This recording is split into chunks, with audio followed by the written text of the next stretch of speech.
ವಾರ ಎಷ್ಟೊಂದು ಸಿನಿಮಾಗಳು ರಿಲೀಸ್ ಆಗ್ಬಿಟ್ವು ಅಂದ್ರೆ ಒಂದಕ್ಕಿಂತ ಒಂದು ಜಾಸ್ತಿ ಚೆನ್ನಾಗಿರ್ತದೆ ಅಂತ ಎಕ್ಸ್ಪೆಕ್ಟೇಷನ್. ನಾನು ಜನ ದೆವ್ಗಳು ಎಲ್ರೂ ಆ ಎಕ್ಸ್ಪೆಕ್ಟೇಷನ್ ಗೆ ಎಲ್ಲರೂ ಸೇರ್ಕೊಂಡು ಮೋಸ ಮಾಡಿದ್ದಾರೆ. ಇವ್ರಿಗೆ ಹಾಕ್ಬೇಕು ಆಟಮ್ ಬಾಂಬ್. ಅನುಷ್ಕಾ ಶೆಟ್ಟಿ ಅವರು ತುಂಬಾ ವರ್ಷಗಳಾದ್ಮೇಲೆ ಮತ್ತೆ ಕಮ್ ಬ್ಯಾಕ್ ಮಾಡಿದ್ದಾರೆ ಘಾಟಿ ಅನ್ನೋ ಒಂದು ಸಿನಿಮಾ ಮಾಡೋದ್ರ ಮುಖಾಂತರ. ಇನ್ನು ಈ ಸಿನಿಮಾನ ಕರ್ನಾಟಕದಲ್ಲಿ ಡಿಸ್ಟ್ರಿಬ್ಯೂಟ್ ಮಾಡೋದ್ರ ಜೊತೆಗೆ ಪುಷ್ಪಾ ಮೇಡಮ್ ಅವರು ದೊಡ್ಡ ಕೈನೇ ಹಾಕ್ಬಿಟ್ಟಿದ್ದಾರೆ.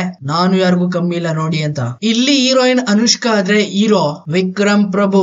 ಆಕ್ಟಿಂಗ್ ವೈಸ್ ನೋಡೋದಾದ್ರೆ ಎಲ್ಲರ ಆಕ್ಟಿಂಗು ಸಖತ್ತಾಗಿತ್ತು. ಅನುಷ್ಕಾ ಶೆಟ್ಟಿ ಬಿಟ್ಟು ತುಂಬಾ ವರ್ಷ ಆಯ್ತಲ್ಲ, ಅದಕ್ಕೆ ಆಕ್ಟಿಂಗ್ ಎಲ್ಲ ಸ್ವಲ್ಪ ಮರ್ತ್ ಬಿಟ್ಟಿರ್ಬೇಕು ಮೇಡಮ್ ಅವರು. ಜೇಜಮ್ಮ ಆಗಿ ಅರುಂಧತಿಲಿ, ಭಾಗಮತಿಲಿ ಇವ್ರ ಆಕ್ಟಿಂಗ್ ನೋಡ್ಬಿಟ್ಟು lady Don of the Telugu industry ಅಂತ ಎಲ್ಲರೂ ಕೂಡ ಬಿರ್ದು ಕೊಟ್ಬಿಟ್ಟಿದ್ರು. ಇಲ್ಲಿ ಇವ್ರ ಆಕ್ಟಿಂಗ್ ನೋಡ್ಬಿಟ್ಟು ಯಾರಿವ್ರು ಆಂಟಿ, ಘಾಟಿ ಅಲ್ಲ ಆಂಟಿ. ಇಲ್ಲಿ ಒಂದು ಘಾಟಿ ಅನ್ನೋ ಪಂಗಡನೇ ಇರ್ತದೆ. ಇವ್ರು ಮಾಡ್ತಾ ಇರ್ತಾರೆ ಇಲ್ಲಿಗಲ್ ಆಗಿ ಗಾಂಜಾ ಬಿಸ್ನೆಸ್.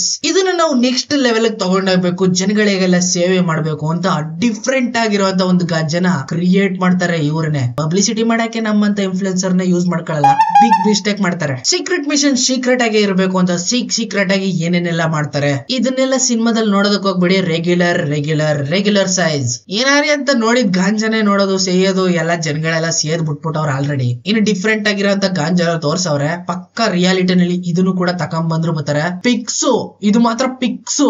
ಇದುವರೆಗೂ ಅರ್ಥ ಆಗದಿರೋ ಒಂದು ವಿಷಯ ಏನಪ್ಪಾ ಅಂದ್ರೆ ಗೌರ್ಮೆಂಟ್ ಅವರೇ ಪರ್ಮಿಷನ್ ಕೊಡ್ತಾರೆ ಗಾಂಜಾನ ಬೆಳೆಯಕ್ಕೆ. ಗಾಂಜಾ ತಕೋಯ್ತಾ ಇದ್ರೆ ಸ್ಮಗ್ಲಿಂಗ್ ಮಾಡ್ತಾರ ಅಂತ ಅವರೇ ಹಿಡಿತಾರೆ. ಲಾಜಿಕ್ ಅರ್ಥ ಆಗಲ್ಲಪ್ಪ. ಪರ್ಮಿಷನ್ ಕೊಡೋದ್ ಯಾಕೆ, ಹಿಡಿಯೋದ್ ಯಾಕೆ? ಒಟ್ನಲ್ಲಿ ಹೇಳೋದಾದ್ರೆ ಗೌರ್ಮೆಂಟ್ ಫುಲ್ ಆಫ್ ಸ್ಕ್ಯಾಮ್.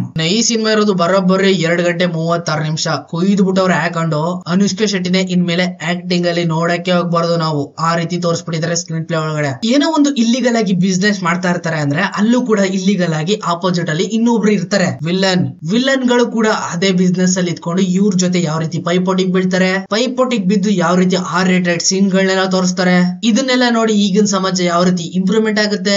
ಎಲ್ಲ scam of Ghati. First half ಅಲ್ಲಿ ನಿಜವಾಗ್ಲೂ ಅನುಷ್ಕಾ ಶೆಟ್ಟಿನ ನೋಡ್ಬಿಟ್ಟು ಯಾಕೆ ಹಿಂಗ್ ಆಗಿದ್ದಾರೆ, ಇವ್ರಿಗೆ ಏನಾಗಿದೆ, ಯಾಕೆ ಇವ್ರು ಸರಿಯಾಗಿ ಆಕ್ಟ್ ಮಾಡ್ತಾ ಇಲ್ಲ, ಇದೇ ಕನ್ಫ್ಯೂಷನ್ಸ್. ಸೆಕೆಂಡ್ ಹಾಫ್ ಅಲ್ಲಿ ಅನುಷ್ಕಾ ಶೆಟ್ಟಿ ಫುಲ್ ಚೇಂಜ್. ಮೈ ಮೇಲೆ ನಮ್ ಕನ್ನಡದ ಕಿರಣ್ ಬೇಡಿ ಬಂದ್ಬಿಡ್ತಾರೆ. ವಡಿ ಬಡಿ ಖಡಿ, ಪೀಸ್ಫುಲ್ ಲೈಫ್ ಜಿಂಗಲ್ ಅಲ್ಲ. ಒಟ್ನಲ್ಲಿ ಇದೊಂದು ರೆಗ್ಯುಲರ್ ಕ್ರೈಮ್ ಆಕ್ಷನ್ ಡ್ರಾಮಾ. ನನ್ನ ಕೇಳೋದಾದ್ರೆ ಈ ವಾರ ರಿಲೀಸ್ ಆಗಿರುವಂತ ಎಲ್ಲಾ ಸಿನಿಮಾಗಳನ್ನ ನೋಡೋದಾದ್ರೆ ನಮ್ ಕನ್ನಡದಿಂದ ಬಂದಿರುವಂತ 7 ಮಲೆ ಈ ಸಿನಿಮಾ ಒಂದು ಬಿಟ್ರೆ ಮಿಕ್ಕಿದೆಲ್ಲ ಚಿತಾಲ್ ಪತಾಲ್. ಸಿಗ್ತೀನಿ ಮುಂದೆ ನೋಡಿದ್ರೆ, ಅಲ್ಲಿವರೆಗೂ ಕಾಯ್ತಾರೆ. Keep watching.